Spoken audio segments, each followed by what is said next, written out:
set of racing, Daytona International Speedway, the 18th Busch Series race of the season. Mark Truex Jr., by the way, won this race last July. He'll start from row 13. He's replacing the banged-up Mark McFarland in the 88 car for this race tonight. To get you into the heads of the drivers and under the hoods of the cars, let's turn to our pit reporters who have everything covered for you. Dick Berggren, Steve Burns, and Matt Yoakum. We begin our pit watch with Steve Burns. Hey, Steve. Hey, good evening, Chris. I appreciate that. Now, Kevin Harvick has had great success this season. He's the points leader. He's got 3 wins, more than anybody else, and he leads virtually every statistical category in the NASCAR Busch Series. He's also had great success here at Daytona. He has 8 starts in all 8 finishes. He's been 8th or better, including being 2nd on 3 occasions. But as Chris Myers mentioned earlier, his crew chief Shane Wilson has been ejected from the premises after the qualifying run. They were penalized for an unapproved aerodynamic modification. Calling the shots atop the pit box tonight will be Kevin Harvick's Nextel Cup crew chief, Todd Berrier. Harvick has to start from the rear of the field. Matt Yoakum. 2-time NASCAR Busch Series champion Martin Truex Jr. told his corporate teammate Paul Menard, the hardest win you'll ever score is the very first one. Now, he pulled that off at his home track in Milwaukee 1 week ago. Now he's hoping to really start chalking up some victories and hoping to start right here at Daytona. He led 37 laps 1 year ago in the February race, 11 last year, but he didn't lead any laps here in the spring. He says the biggest thing, he's not a huge fan of plate racing, but the biggest thing that you have to learn is, of course, patience. He's starting on the outside front row, hoping for good things tonight in his DEI number 11. To Dick Berggren. Hey, how's this for fun? Tony Stewart has won 2 of his 4 Busch Series starts here at Daytona. He was very fast in practice, 3rd quick in one of the sessions, but he qualified very poorly, 32nd. So he's got a lot of cars to pass to get to the front. Stewart said, no problem, he can do it. And then there's the story of Michael Waltrip. He's won 3 times here in Cup competition, finished 2nd 4 times in Busch Series competition. He was 2nd in one of the practice sessions. He's starting even worse, 38th. But he reminded me just moments ago that here in February, he started 42nd, and with 2 to go, he was in the lead pack. So we got some guys in the back with fast cars. They're going to be moving forward, Chris. All right, thanks, Dick. And ready to roll. Earlier, when the cars were still back in the garage, Jeff Hammond went back there to illustrate something that you could watch for this weekend, starting with tonight's race.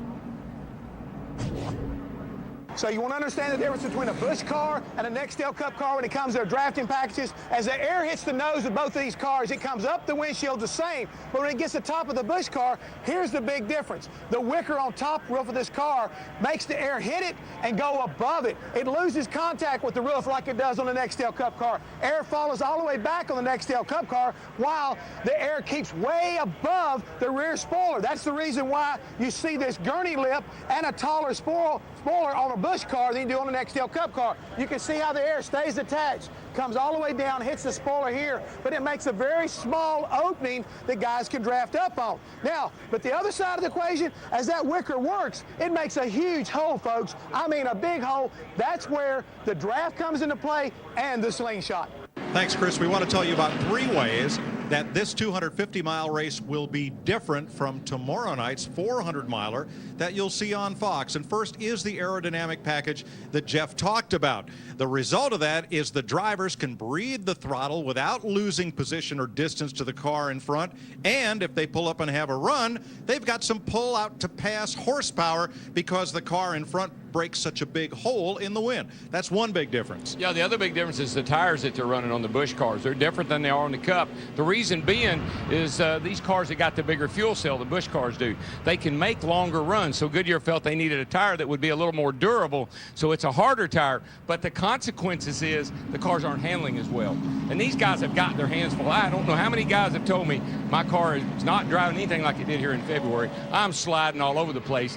That's going to create some real issues. And Larry, with that bigger fuel cell, what's the strategy going to be like? Well, this is actually a fairly short race, 250 miles, 100 laps. With those bigger fuel cells that host 22 gallons of fuel, these guys can go over 50 laps on fuel. So I would say a lot of these guys are thinking about doing it on one stop. The other reason, if you can stay to the front of the eye of the storm, you'll stay out of the eye of the storm.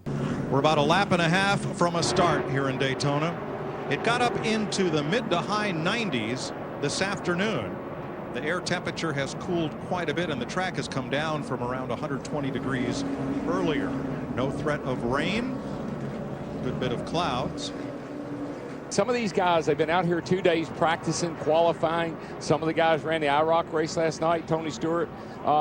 These guys are going to be pretty well used up after this short race tonight.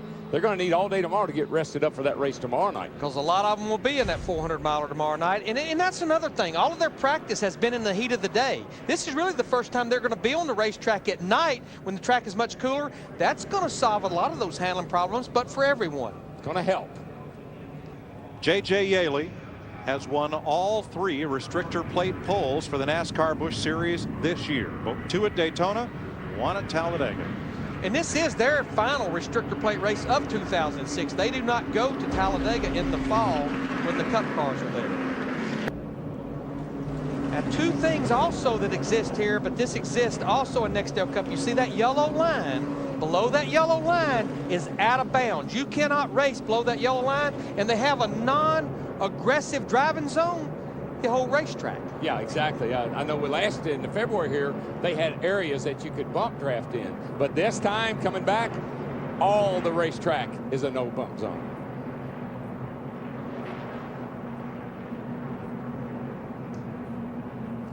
This track will transition somewhat from sunset to nighttime. It's going to get faster, that's for one thing. Guarantee you. Well, it gets faster because the cars pick up a little grip, the engines are happier, and the drivers are happier. So it just makes for more speed.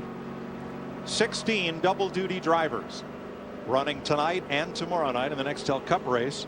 Tony Stewart and Martin Truex Jr. 3 scoops. The International Race of Champions last night and the Busch race and the Cup race. And based on what we have seen here in Talladega with the Busch cars, if we can get through those first 10 or 15 laps, then we can maybe breathe just a little bit. Can we get through the first 1? Well, we hope so. We hope that'd be nice, because with this aero package, it keeps them bunched up pretty much all night long. Fast track Friday night. Here we go in Daytona. Well, DW, in honor of our 6 years of doing the Busch Series, NASCAR on Fox, you better reach up there and pull those belts tight. One more time, let's get this Friday night party started. Yeah, baby, this is it for you Busch boys. No more boogity, boogity, boogity from DW. But tonight, it's boogity, boogity, boogity. Let's go racing, boys.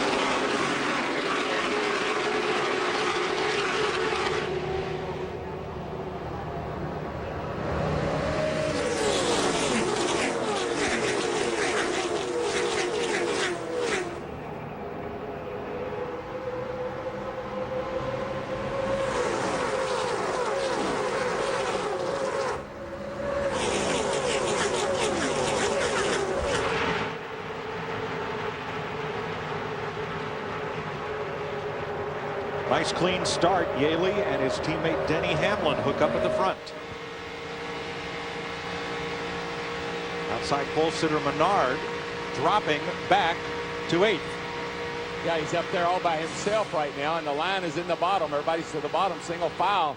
He's going to have to try to duck in there behind the 06 car, and I think he'll be able to. J.J. Yeley, who finished 2nd in Kentucky and 3rd at Milwaukee in his last 2 Busch races, out front.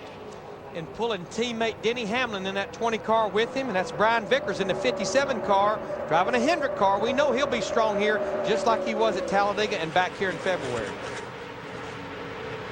You're going to see this kind of you're going to see 2 lines all night long.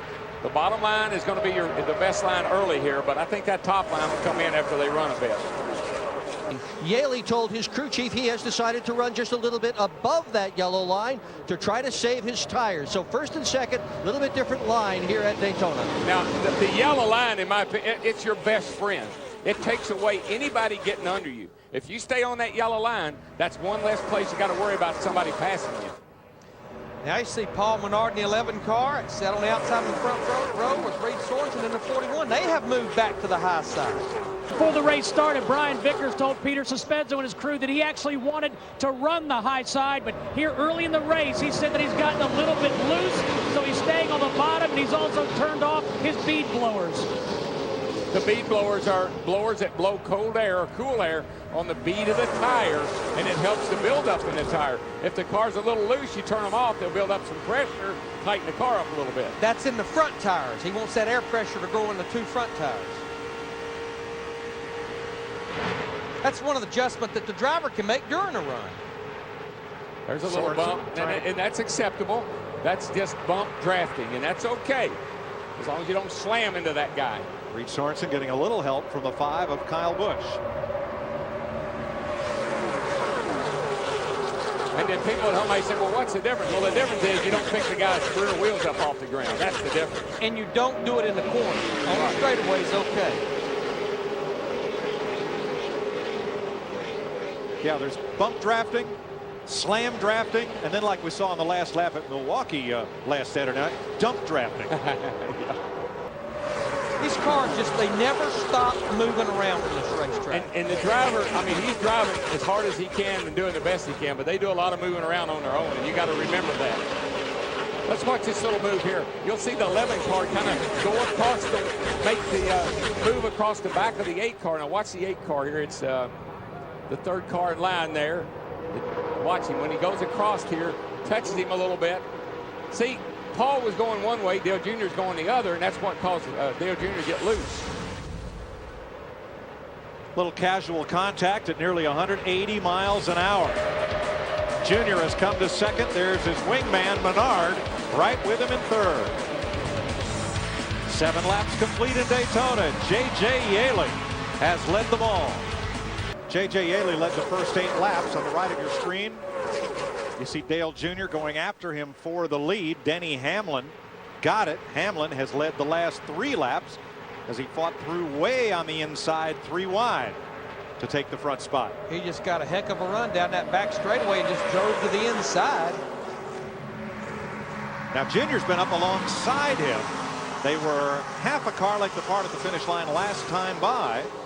And now Dale Jr. in that bright red Johns Mansville car has faded to 4th as Reed Sorensen goes past. He just can't get enough help up there on the high side. Help's coming though. He and the 11 car get hooked up.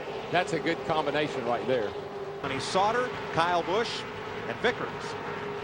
Sauter just makes a little move up toward the 5 car there, and it pushed him over into Brian Vickers. And Vickers ended up with the most damage in that deal. Left front tire rub there on Vickers' car. But that's what we're talking about when they're 3 wide. The racetrack's wide enough that someone makes just one small wrong move. That group continues to battle.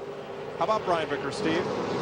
Mike, initially Brian Vickers thought his tire was going down, but he told crew chief Peter Suspenzo just seconds ago that he thought the rub was getting better, and Peter said, you're going to have to make that call. Try and ride it out if you can, but don't be crazy. Car in the wall, turn 1, got away after a scrape. Reed Sorensen and Menard, they got together and they just couldn't get off of each other, pushed each other right up to the wall. Sorensen paid the big price on that go around.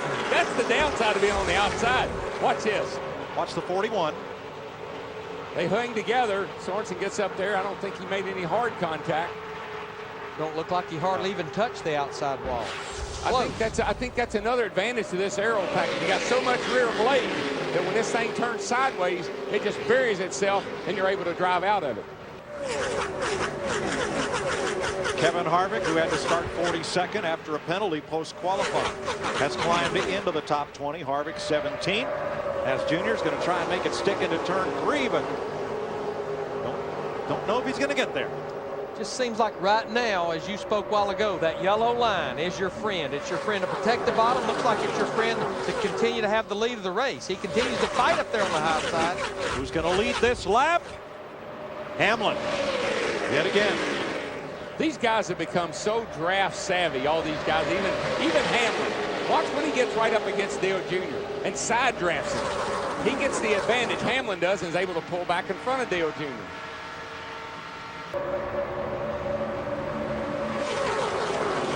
Well, can Junior lead this lap? Little bobble by Hamlin coming off 4. Advantage at the line. Dale Jr. He led that one. See how Junior tried to get out away from him that time? By yourself, 2 back to that line, helping you. Still inside, 3 rows deep.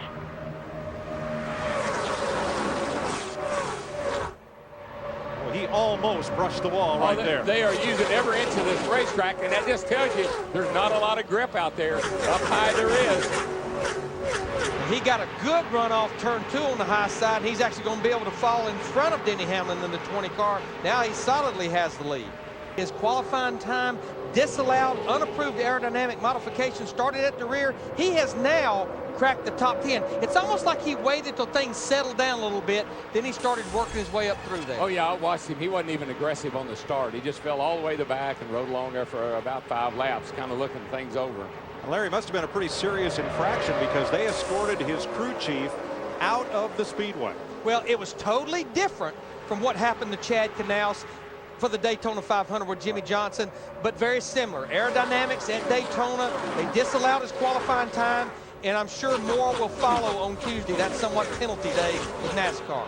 Probably points and a monetary fine. But Harvick is coming. He's cracked the top 10.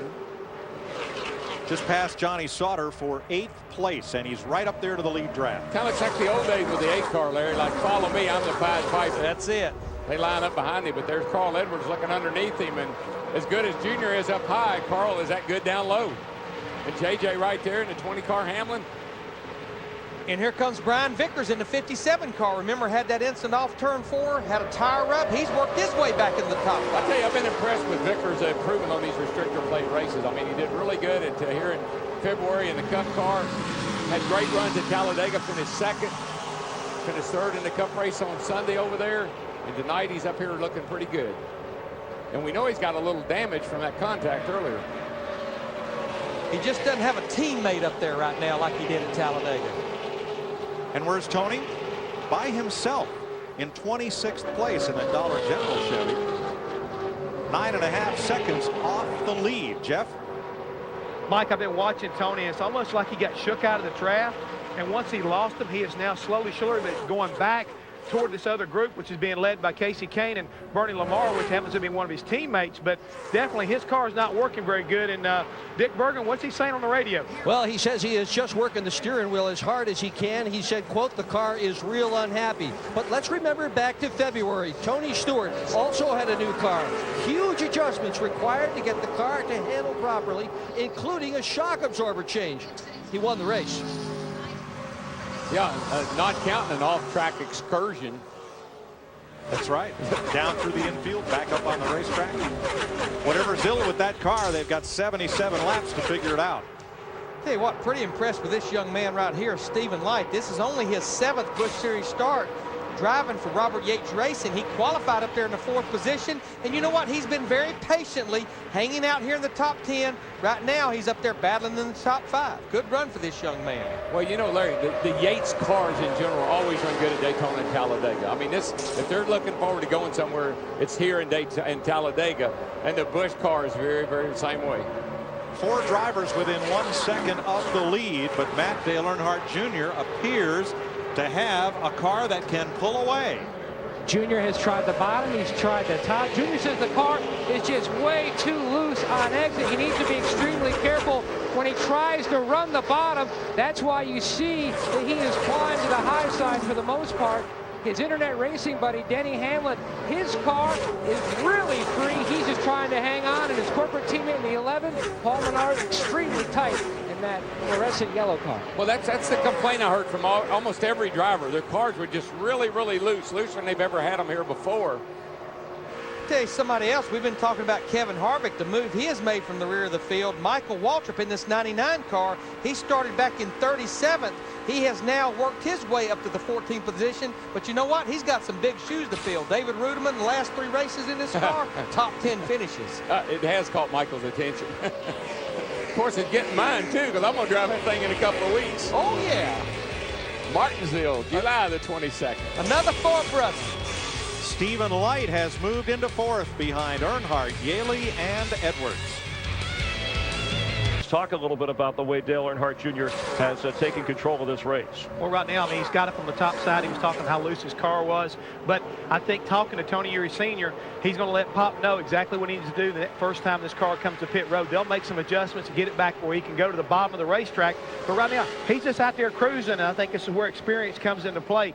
he recognized early he needed to get up top, keep that car, under him. He's done a really good job so far of keeping it wide open. A lot of guys can't keep up with him. We've only had a couple of lead changes, 3 different leaders. Denny Hamlin, who last year, Dale Earnhardt Jr. told us he was the most underrated driver. And those two have had a little competition in video games where usually Hamlin gets the best of them, even racing a little dirt track. But Jr. getting the best of this right now. Right now he is, but I think, again, a lot of these drivers can't wait to get to pit roads. We watched Denny Hamlin going to the high side of Brian Vickers, trying to fight back and regain 4th position. But for a lot of these teams, they're talking about what these cars need on that first pit stop. Track's starting to cool off for the day's hot sun. It may get a little bit more grip, but I think a lot of teams are really looking to that first pit stop, which won't be that far down the road here, of what they need to do to make the right adjustments to get up through there. But guys, one of the cats that's been running pretty good happens to be John Andretti. I thought he started back here at 30th, worked his way up in the top 10. Talked to John earlier. He felt like his car was going to work really well. He's got experience as far as winning here. So he may be a factor before the night, and we've seen a lot of these Busch regulars get stronger in recent races. Andretti in the 10 car, a 43-year-old rookie, and you see that the youngster light is all the way up to 3rd. Mike? Dale Jr.'s opened up a lead of 3 seconds, and he did it in traffic. There was a pack of 4 slow cars running by themselves, and when Dale came up and lapped them, he got through them easily and cleanly. Obviously, Carl Edwards, Stephen Light, Brian Vickers, and the rest of the pack did not. I have not seen a car this dominant in a restrictor plate race, and I can't remember when, Larry. I mean, his lap times are it's 3/4 of a second faster than 2nd place Carl Edwards. Yeah, not in Nextel Cup, not in Busch, not with any aero package have we seen this. I mean, when you're that much faster than everybody else, you're not going to race them. You don't have to race them, that's for sure. Been talking about Kevin Harvick, that 21 car points leader. He has now moved up to the 4th position right there in the 21. Steve, no problem coming from the rear for this 21 car. Larry Mackey's having a good time out there. I think the track is starting to go through a change right now.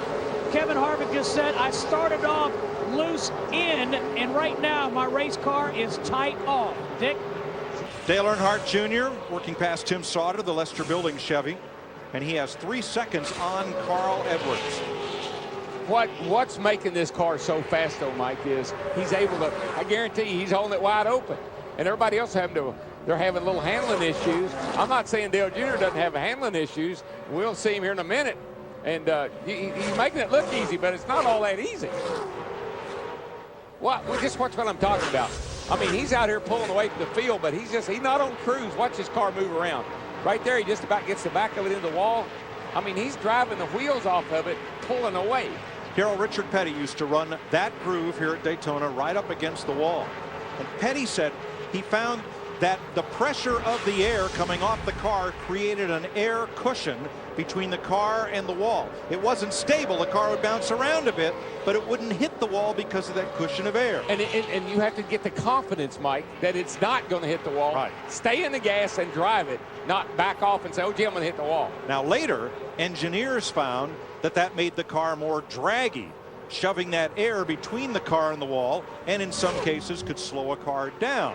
So you don't see it happen as much, but Junior is right up there in the Richard Petty groove. I doubt if the car that Richard Petty drove had the aerodynamic research and development that these cars today have. That's for certain. Now, Carl Edwards in the 60 car, he has about a 3.5-second lead on this battle right here for 3rd between Denny Hamlin and the 20, his teammate J.J. Yeley, as well as Brian Vickers in the 57 car on the bottom. I mean, other than Junior, this is the way we normally see restrictor plate racing going here. Everybody kind of wadded up in a pack. Here comes the Coast Guard to the rescue. Kevin Harvick passes Clint Boyer, goes after J.J. Yeley, and if he completes the pass, we'll move up to 5th.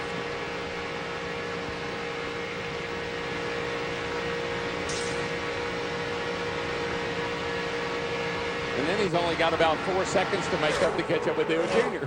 Right before we went away from that shot, you could hear Clint Boyer. You were talking about it. He was having to roll out of the throttle just a little bit. That's the difference. I think if we ever get a pit stop here and the guys get a chance to work on their cars, they might be able to get up there with Dale Jr. But obviously he hit it just right on the get-go here. Next time by, we'll complete 100 miles of this race, caution-free. And we're within about a 10 to 12 lap window of that pit stop. I think as we get close to lap 50, you're going to see most of these cars start hitting pit road because, A, you don't want to run out of fuel here. You know if you make it to lap 50, you can make it to the end without stopping again. You know, Mike, we always hear how important handling is here at the Daytona International Speedway. Brian Vickers in that third position just told his crew handling is more of a factor right now than the draft.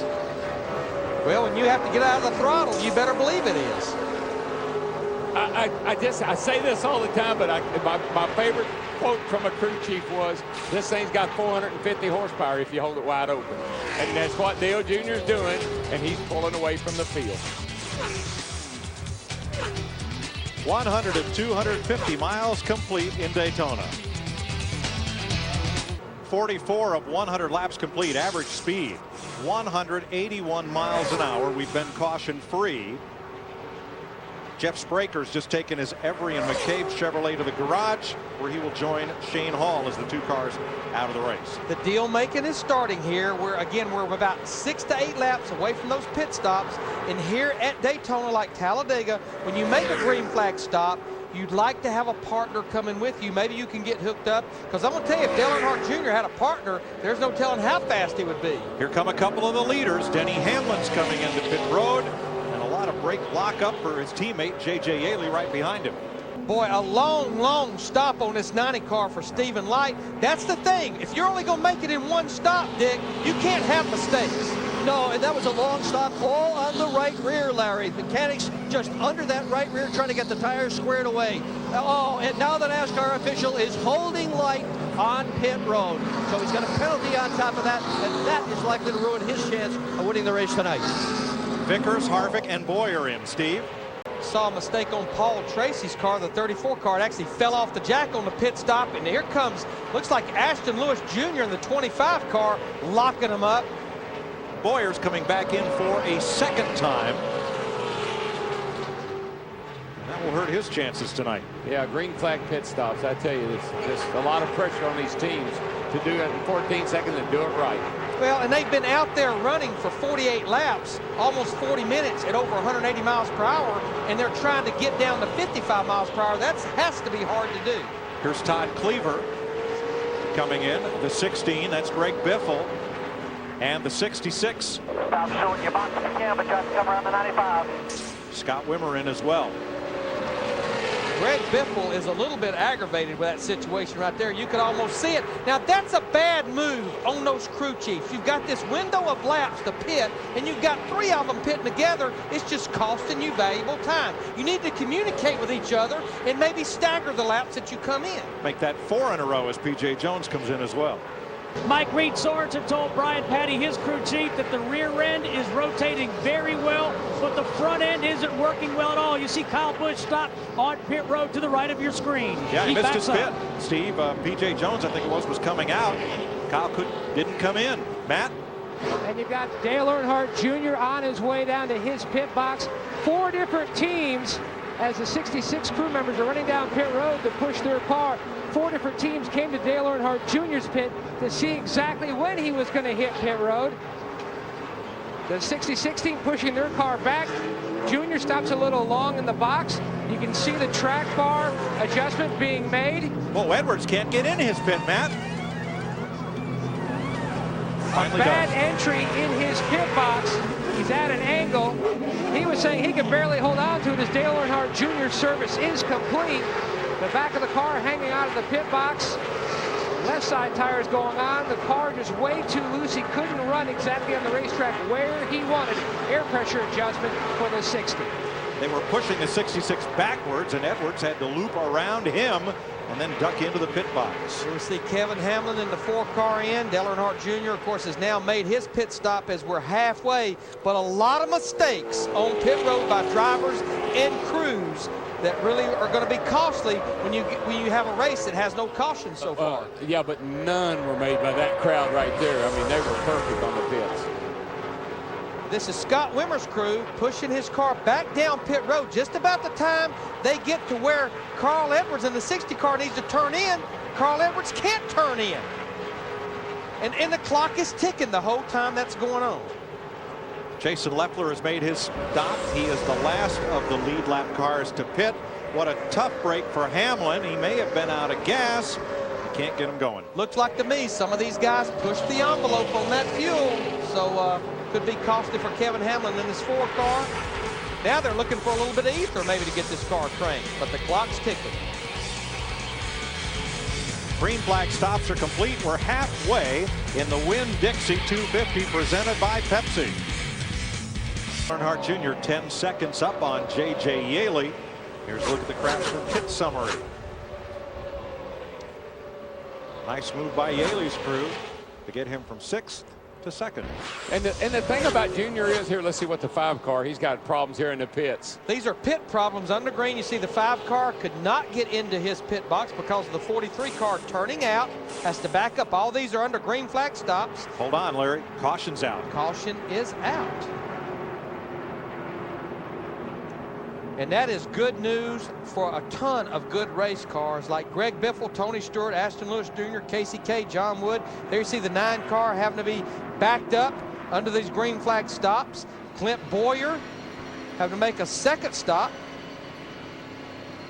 All this happened within about a 4 to 5 lap window. He just missed his pit box. 100 seconds. And the caution, the first one of the night, is for debris in the backstretch.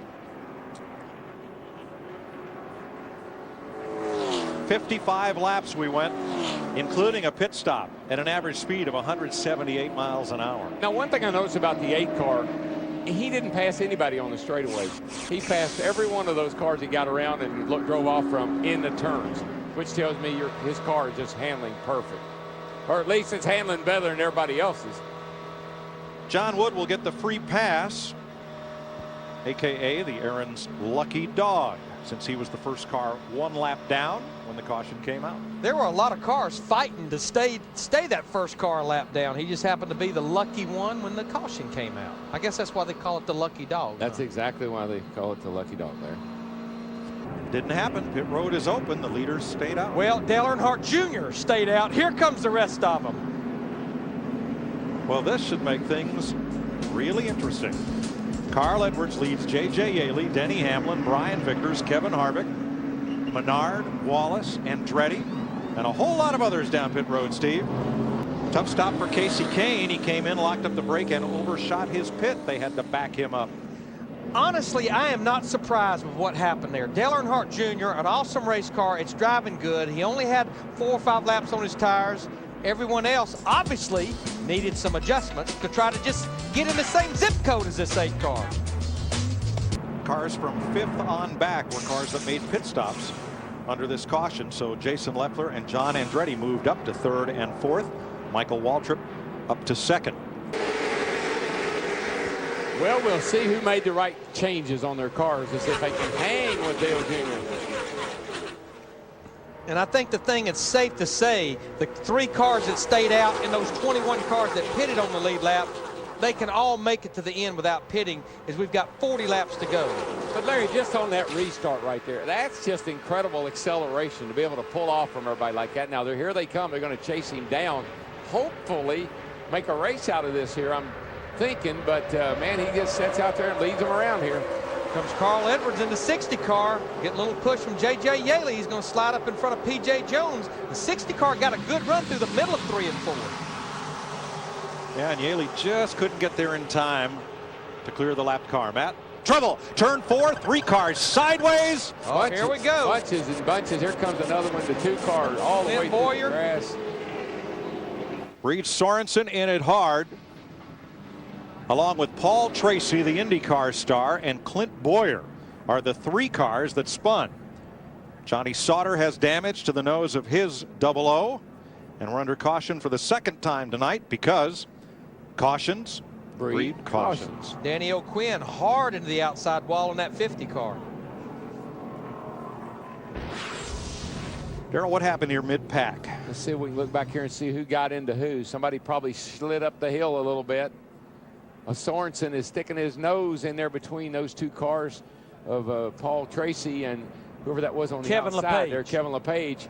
No place to go, and they made contact. And from there, the wreck is on. Johnny Sauter, the 00, getting some damage coming down pit road. And O'Quinn was put into the wall by the car behind him as they slowed to avoid it. Watch the 41.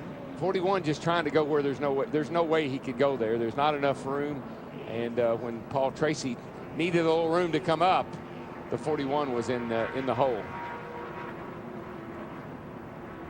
Paul Menard, the 11 car, down through the grass. Now, in the defense of Sorensen, he's got people on his back bumper. And so if he's got a hole there and he eases out the throttle to give those guys some room, then he's going to get run over. Let's ride with Clint Boyer. This ought to be sighting. Yikes.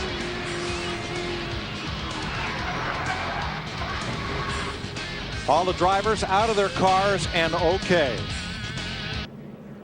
That's at real time. This one.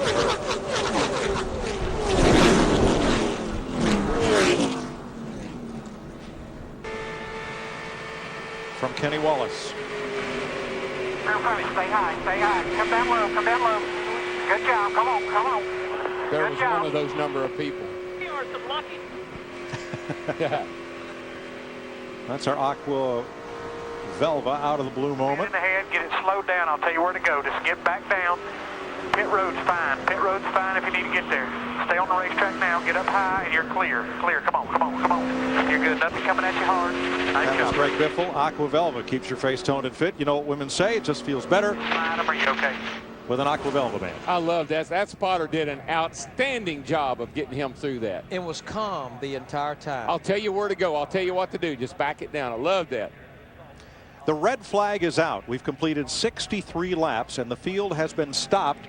And here's why. It's not just the debris cleanup coming out of turn 4, but this is gate 7. This has been the long time access from Speedway Boulevard across the track into the infield. That's a temporary gate that's set in place for each race. A piece of sheet metal you see right here has been lodged between gate 7 and the wall. They're going to have to remove that, so they've decided to halt this race while repairs can be made. In such case, usually we check in at the Hollywood Hotel.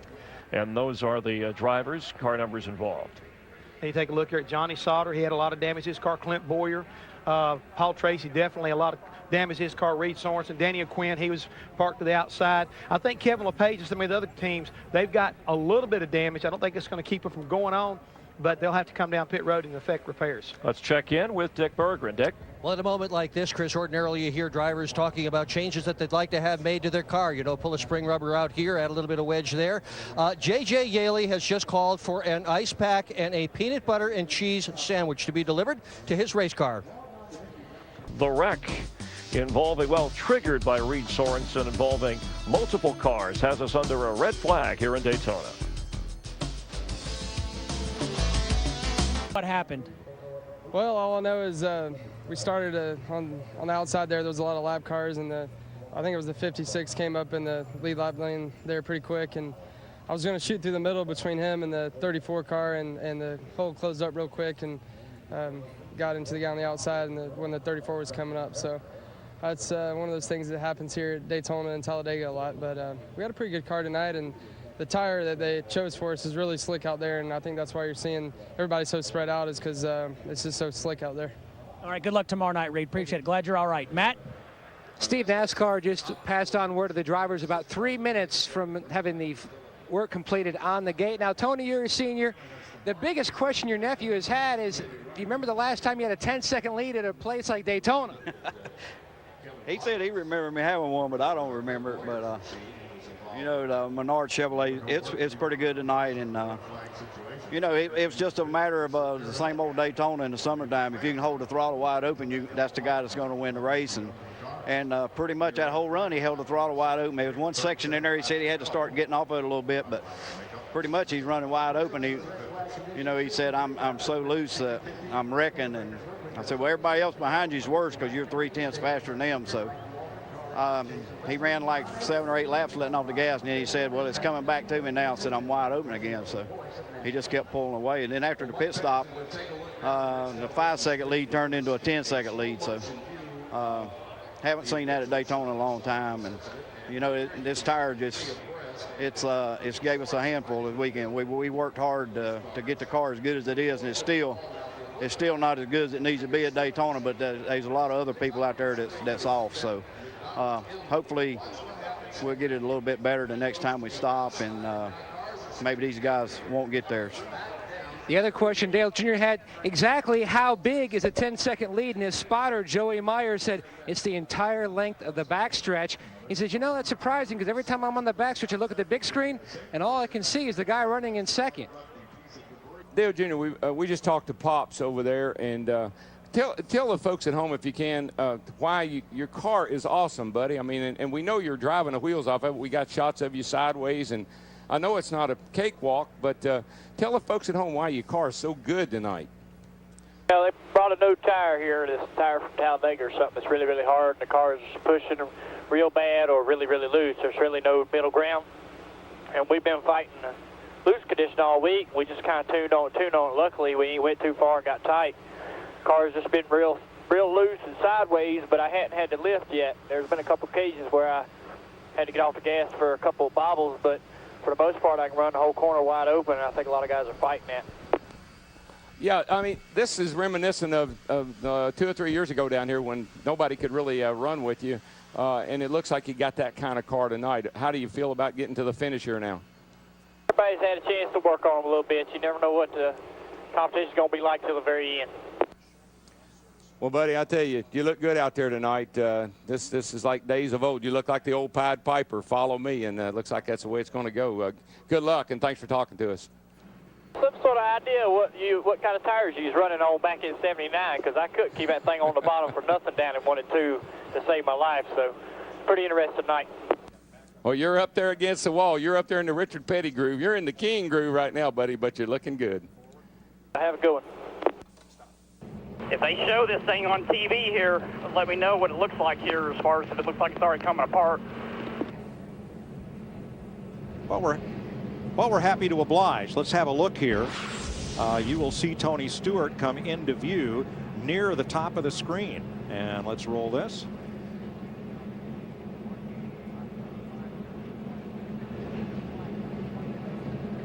Right there is where he starts to lock up those rear tires. That's quite a bit of a lockup. I would be a little bit concerned about that. Stewart drives through the smoke and through the grass and makes it through without any apparent damage to the car. But what are those tires like? That'll be the question. There are 24 cars on the lead lap. There will be 23. P.J. Jones is our Aaron's lucky dog. He'll get back on the lead lap. It's going to need a little bit of a push, I think. It wouldn't refire. Don't reckon the battery's a little low, do you? I know where the battery's located. Stedman Marlin climbs out of the car with a little bit of assistance after being involved in that. He will likely join Reed Sorensen in the garage with Danny O'Quinn, Jeff Spraker, and Shane Hall. 63 laps complete. We're back under yellow at Daytona. Johnny Sauter, Mike Wallace, and John Wood have just made pit stops. They'll go to the back of the pack. And let me correct myself. Stedman Marlin out of the race with heat exhaustion. He was not involved in the accident, but instead parked his car. Well, this is our final NASCAR Busch race on Fox. Next year, new television package. And Fox will not be part of the NASCAR Busch Series, which we will miss greatly. But in honor of the 6 fun years we've had with this great racing series, what do you say on this restart? We let everybody run over to those amplifiers and give them a little exercise. Just bottom them out one time. We'll give you a little DLP cam to go with it. We're just going to crank it up on this restart.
I think you'll see everybody, you know, be able to hang with Dale Jr. for a little while.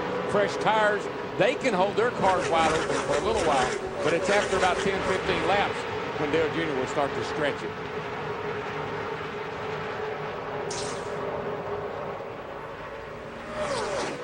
John Andretti there in second place. Oh, there's a car. Michael Waltrip. That was Michael Waltrip. Oh, my gosh. Menard's into him. He comes down the banking and collects Jay Sauter. Carl just flat ran over him getting in the corner. I mean, he wasn't even under him. He just shoved him right through. Talking about Carl Edwards.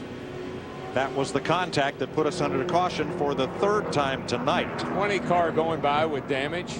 Last week's winner, Paul Menard, sat on the outside of the front row. The 11 car tore up. There's Denny Hamlin, second in the points in the 20 car. A lot of damage. Menard's car is killed. Stephen Light, the right front torn up on his car. Michael Waltrip was running second, so this all happened very close to the front of the field. Watch the 60 of Edwards and the 99. He just gave him a bump in the wrong place. That's what they've been complaining about here. You can't bump in the corners, and you can't bump going into the corners. Stephen Light in the 90 car, who was trying to get his lap back, he was heavily involved. And at the very end, Waltrip slid down the track and collected Jay Sauter in the 0-1. Just get right here, right about the time you're getting ready to turn off into the corner, that little casual contact just sends, you're loose in anyway, and now you get a little bump and it just sends the car around. Boy, it wasn't much of a bump, but it didn't take much. Boy, look at that 90 car. That thing went airborne. Yeley squeaks by in the grass, and Regan Smith shoots the gap and makes it through. And Tony Stewart goes by in the grass on the apron. There it is. Just one too many.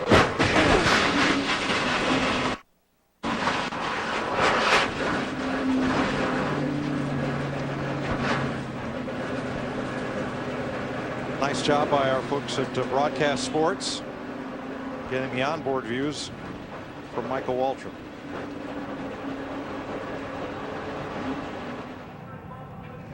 Well, Denny Hamlin almost made it by, but nowhere for Paul Menard or Stephen Light in the 90 car, and just nowhere for him to go. Steve Burns. Mike, and we heard Michael Waltrip after that wreck. He said, my car was slow, but I didn't deserve to get wrecked. He just spun me out. Well, he was bumping him all the way down the back, and it was at casual. It wasn't hard. It wasn't like he was slamming into him. He just hit him one too many times in the wrong place. Well, Darrell, we say he hit him, but look at the nose on Carl Edwards' car. It didn't even break the paint. It was such a light touch. But the cars, you know, you'll hear the drivers complain about being a little bit loose in. That's kind of how you set these cars up. And you get a touch right there on corner entry, it will send that guy around.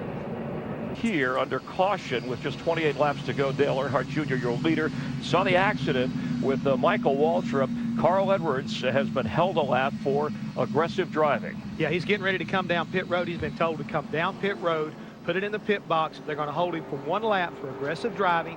Again, this is a judgment call by the folks at NASCAR, feeling like, you know, he hit him one too many times, and they want to make sure that everybody understands. And this is probably a message that's trying to be sent, not just for the remainder of the night, but probably also for tomorrow night too, Chris, that they're trying to make sure everybody understands we're not going to have this again. We got too close to this back at Daytona when there was a lot of controversy about bump drafting, and I think this is what's being sent right now, a message not only for the remainder of the night, but for tomorrow night also. Tony Stewart said after the Budweiser shootout, remember, somebody's going to get killed out there. That created a stir. Right now you see that team, I'm sure they're dejected, but I'm sure that Pierre Cattell, the crew chief on this car, is telling his driver, look, just don't get excited. We'll go out and race. Hopefully we'll catch another caution, and we may get back on the lead lap and can make a good run out of it yet.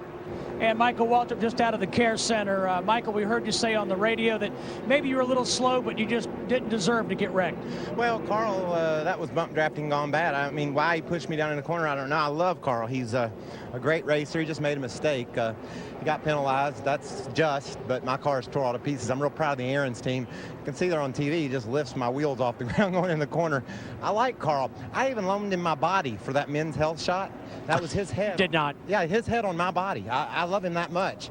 But It was just a mistake. No hard feelings. He raced hard, and I know he's sorry, and we'll get him tomorrow night. I love this track, man. It makes me want to go. You're good here. I like it. I got big feet. So you push the pedal down real hard and hang on and guide. And the fans are so passionate here. And I just am real thankful to have the opportunity to race NASCAR and at Daytona especially. It makes my heart bound. Glad you're okay. See you tomorrow night. Cheers. Oh, you spilled. All right, and Michael, referring to the magazine cover, there is Carl Edwards, Men's Health, coming out in August. But it probably was a little too much contact, and so Carl Edwards now leaves pit road as the field comes by under green behind Dale Jr. with 26 to go. Well, all I know is in the last 24 laps, the average speed of this race has lost 50 miles per hour. John Andretti now second place. He stayed out under the caution flag at lap 60. He was good to go the distance. And how many Julys ago was it that he won down here in Cale Yarborough's car in the Cup race? Oh, probably 7 or 8 years ago.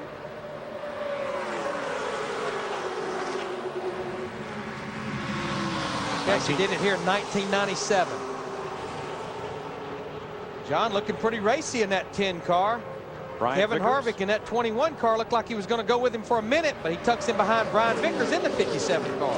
Boys, I got to tell you, these guys have talking about bump drafting gone bad. This is just racing gone bad in some of these cases here. These guys are 3 wide right here. Jason Leffler stuck in the middle between Casey Kane and on the outside Kenny Wallace. But I think you see after a number of caution flags and some adjustments. Turn 2, Ashton Lewis had a little help getting up to the wall there. Straightens it out and we stay green. But I think you see that gap between Dale Jr. and everybody else is he didn't pull away to that 10-second lead yet. You see who Lewis got together with in turn 2. I think this car has some damage from some earlier incidents. He just gets up a little high right there. There it is. Johnny Sauter got him after he got into the safer barrier. Ashton still on the lead lap in the 25 car. And there is a tire tread. I'm going to say it very possibly came off the 25 car because he looked like his left rear was in trouble, and we've got a caution now with 21 laps to go. Oh boy. It is off Lewis's car. Look, the right front is down as he comes to pit road. And that caution's probably a good thing because in that lead pack, Push was coming to shove. Guess who gets I think the lucky dog in this case? Carl Edwards. You don't think so? Really? Yeah, I think he does. I wow. think he does. If he indeed, when the caution, at the point of caution, if he indeed was the first car lap down, you're exactly right. Survey says Carl Edwards. Can anyone run with and beat Dale Jr.? Let's find out. It'll be 17 laps to go. Well, this is a good window right here. It really doesn't give Dale Jr. enough time to get away from these guys if they'll stay hooked up to him. On the last restart, Jr. got a big lead in turns 1 and 2, and they lined up and inhaled him down the backstretch. Well, you just see right there how he just drives off from the guys behind him without any problem at all. Now, obviously, when he gets on the back, they're going to all gang up on him and chase him down, but it just shows what kind of car he's got tonight. We have seen that on every restart where he pulls them 4 or 5 car lengths by the time they get to the exit of turn 2. Look, Darrell, he's running time trial laps right down around the bottom of the racetrack all the way around.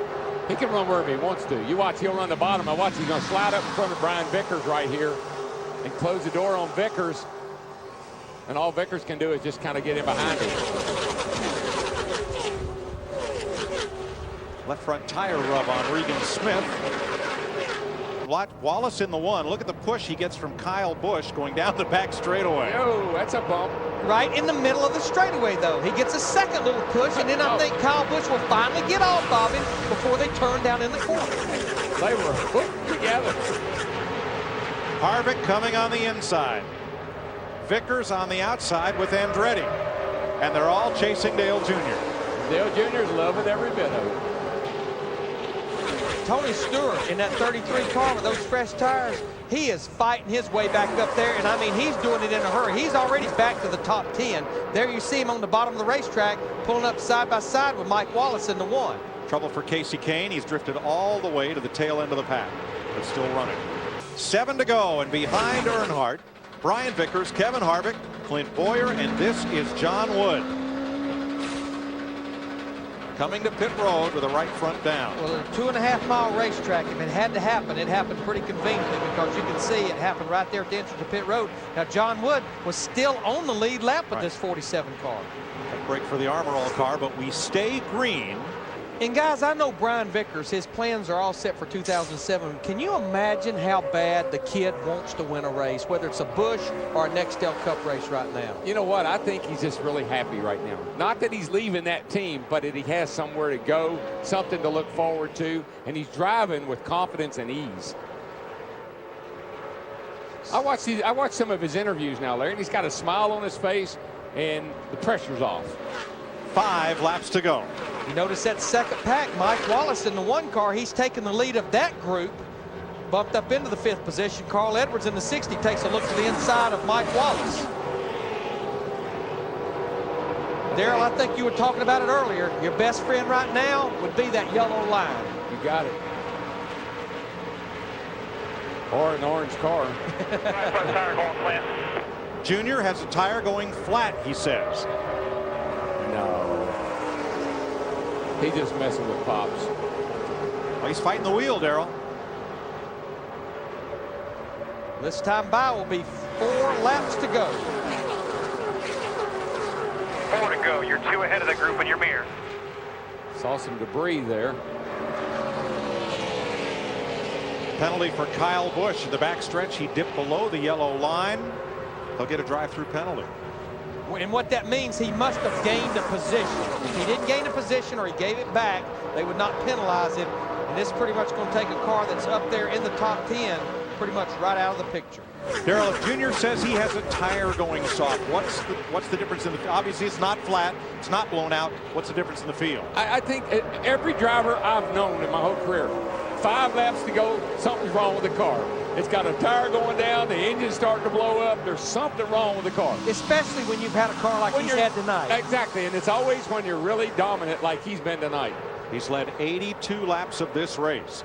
Let's show you the penalty call for Kyle Busch in the Lowe's number 5. Peeks out from behind Carl Edwards.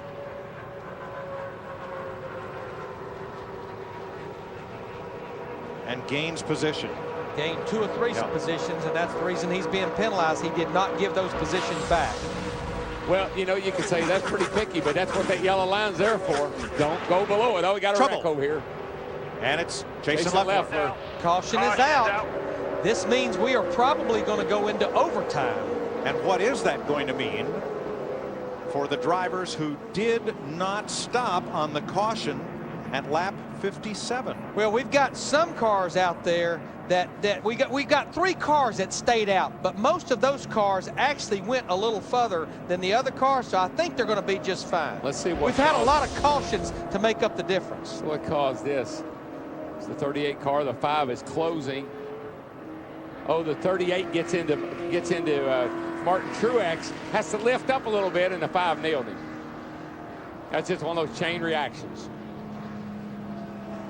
Now, Kyle Busch in the 5 has already hit pit road already. He's doing his pass-through. I don't think they're going to let that work since the caution is already out. No, he'll probably have to restart at the tail end of the line. Which beats what would have happened had we not had that caution, because he would have been totally out of the equation doing a pass-through under green. So the caution is a benefit for Kyle Busch. He was not the cause of it. Boy, he was almost a part of it, though. Yeah, he played a role. Caution's out. Watch the end coming up.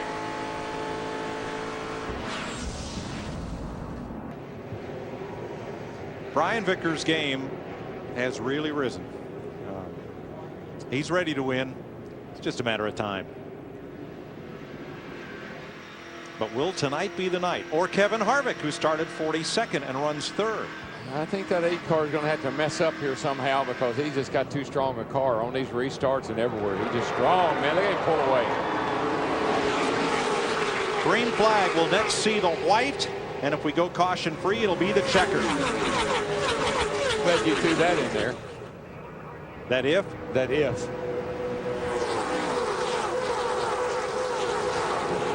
You see Carl Edwards in the 60 car going to the high side. This is a battle for fifth with Mike Wallace in the one. Single file restart. Kyle Busch had to start at the tail end. But look at the run J.J. Yeley got in the 18 car. He's going to go by both of them down the back straightaway. There you see Earnhardt Jr. putting the block on Vickers twice down the back straightaway. Denny Hamlin in trouble. No caution. If the caution waves, the race is over. I think it's got to wave. There's cars all over the place. Hamlin's moving. White flag. Junior by 2 car lengths. But Vickers is there, and he has Harvick tied tight to his bumper. Boy, that was a mighty aggressive block there by Junior going into one.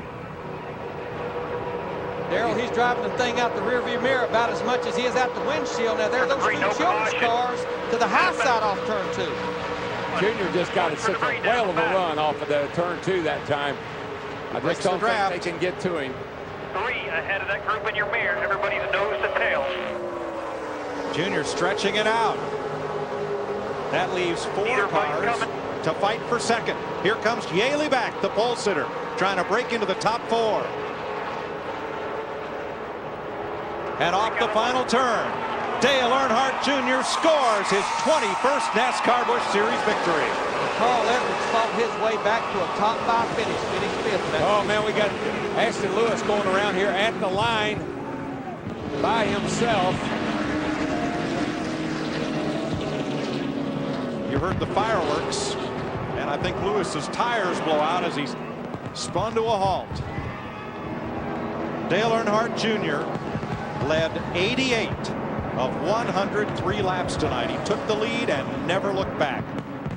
There's his buddy back there, Truex, driving Mark McFarland's car this weekend. J.J. Yeley went by there. He came back for a 4th place finish. Nice run. He said, man, I didn't have a scratch on my car. Well, I think I kind of know what that's about. About a month ago, I think it was intended for Martin Truex Jr. to drive that 8 car. I think you're right. Oh, y'all. A familiar sight at Daytona, an Earnhardt in victory lane. Dale Earnhardt Jr. with a dominating performance. In fact, so dominating in his burnout celebration, broke the transmission. Broke the transmission. Turning all those RPM, and all of a sudden the car just kind of like quit running, quit pulling, and it's kind of like we stuck right there on the start-finish line. Not a bad place to be stuck, though. That's a good place to be stuck. You'll see him in action on Fox tomorrow night, of course. 88 of the 103 laps. As Dick Berggren is down there with the winner. Dick? Yeah, this is a first. How about this? Yeah, well, I broke my transmission. I was shifting on my burnout there. I was trying to get to 4th, see if I could burn it all the way to 4th, but had a great car. It's actually stuck in gear. We'd be pushing it to the victory lane. That was pretty awesome. I know that wasn't probably the race these guys might have tuned in to see, but I had such a good car, and I just had to hold it to the mat, man, and do what I could do with it. And there at the end, the competition got better. We tightened our car up a little bit too much, and but we were able to hold them off. Yeah, but tell me about the end of this race. Here you are, not sure about your right front tire. You're over 180 miles an hour, a thundering herd behind you. Where do you get the courage to stick your leg in it at a time like that? That thing's safe. You know, you got to believe in how safe these cars are built, and if it's gonna wreck, it's gonna wreck. What else you gonna do? I get paid pretty good to stick it out. So, you know, just real happy we didn't have the flat tire, because I got loose and about wrecked down there with coming to the caution, and man, it was a handful. It was really, really loose all night, but the race was fun for me. Hopefully next year will be a little more competitive. They needed to bring a little bit better tire. The tire was a little hard. Congratulations. Thanks 5 wins. Congratulations. Dale Earnhardt Jr. and the crowd behind him loves it. Steve. With Kevin Harvick, Dick, and Kevin, you guys had to overcome a lot of adversity today. Your crew chief, Shane Wilson, was ejected for unapproved modification to the aerodynamics. You had to start from the back, but boy, you just motored to the front. How does that make you feel? Well, it makes me feel good. This U.S. Coast Guard Chevrolet team is, can pretty much overcome anything. So, the tires kind of screwed up the race tonight. They were horrible, and I think that's probably the worst race that we've ever seen at Daytona in these Busch cars in the last 5 years. This is usually the most exciting, best race, and goes to show you how much the tires can screw our race cars up. Kevin, you always race hard, but did you have any additional incentive tonight? Well, I mean, it's just, you want to go out there and prove a point. No matter what they do or who they are or where they come from, we can beat them. So it's makes us all feel good, and that's what we're all about. Good luck tomorrow night, Kevin. Matt? A heck of a drive by Carl Edwards. He picked up the lucky dog and made his way all the way back to 5th, but Michael Waltrip not happy with the bump drafting your side, Carl. Oh, I'm sure he's not happy, and I apologize to Michael and his whole Aaron's Dream Machine crew. They're great guys, and I like Mike a lot, man, and I was just trying to help us both there, and tried to bump him one last time on the straightaway, and he got loose going in the corner, and I'm it's nothing I could do about it at that point. I apologize, but our Henkel Fusion ran real well. Congratulations to Dale, and thanks to Goodyear for making the race good with those tires. Finishes 5th tonight, Carl Edwards.